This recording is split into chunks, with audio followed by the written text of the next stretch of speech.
Bonjour, je suis Arnaud, votre spécialiste de Pom Science. Bienvenue dans ce numéro spécial hors série de Science at the Movies. Science at the Movies! Science at the Movies!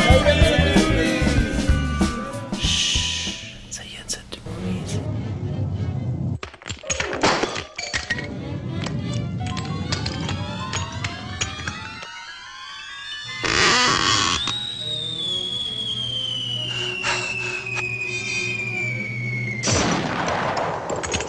Pauvre coyote. Mais oui, dans les films, comme dans les dessins animés, les choses tombent. C'est à cause de la gravité. Et vous, savez-vous comment marche ce fabuleux phénomène? À votre avis, laquelle de ces deux bouteilles, l'une pleine, l'une vide, va toucher le sol en premier si on les lâche au même moment, à la même hauteur? En même temps? En même temps. Ouais, en même temps. Les deux. La remplie parce qu'elle est plus lourde. La pleine. Pleine. Logiquement la pleine, mais comme tu me poses la question, j'ai envie de dire la vide. À votre avis, si je lâche les deux bouteilles de la même hauteur en même temps, laquelle des deux touchera le sol en premier? Celle-là.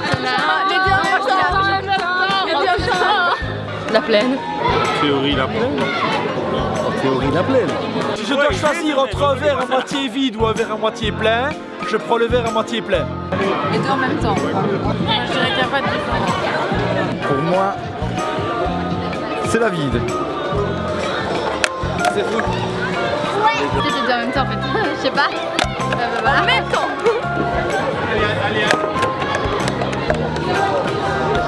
Elle est forte, elle est forte.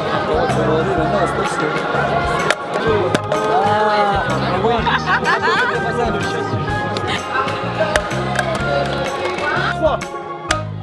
Même chose. Ah non, c'est les... Aucune des deux. Ce sont les deux alors. Elles ont touché en même temps. Oui, elles ont touché en même temps. Tentons l'expérience avec un peu plus de recul. C'est parti. Trois. Même chose. Alors maintenant, pourquoi? Que s'était passé? L'explication physique. Alors, tout corps plongé dans un liquide qui va de haut en bas subit une pression égale qui fait que les deux bouteilles sont tombées en même temps. Plus un objet est lourd comme celui-ci, plus fortement il sera attiré vers le centre de la Terre. C'est sa masse gravifique qui est plus importante. A l'inverse, pour un objet plus léger, sa masse d'inertie sera plus petite et il sera plus facile de le mettre en mouvement. Et c'est cette égalité entre masse d'inertie et masse gravifique pour un même objet qui fait que tous les objets, peu importe leur masse, tombent à la même vitesse. Ce qui se passe, c'est que celle-là, elle est plus fort attirée vers la Terre. Oui.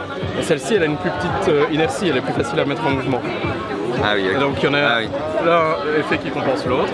Bah voilà, je savais pas, j'aurais dit à Lourdes directement moi. Je dormirai moi. Je comprends pourquoi j'ai jamais été bon en sciences. Bonne explication, mais oui. J'espère que ce deuxième numéro hors série de Science at the Movies vous a plu. Si c'est le cas, pouce vers le haut, partage, envoi de chèques ou de lettres d'amour, j'apprécie tous ces gestes. Je vous donne donc rendez-vous tout bientôt pour le prochain numéro de Science at the Movies.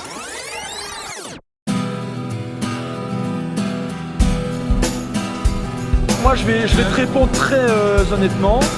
Dans le doute, je vais au bar, je prends une bière, et comme ça, je suis sûr de ne pas la lâcher.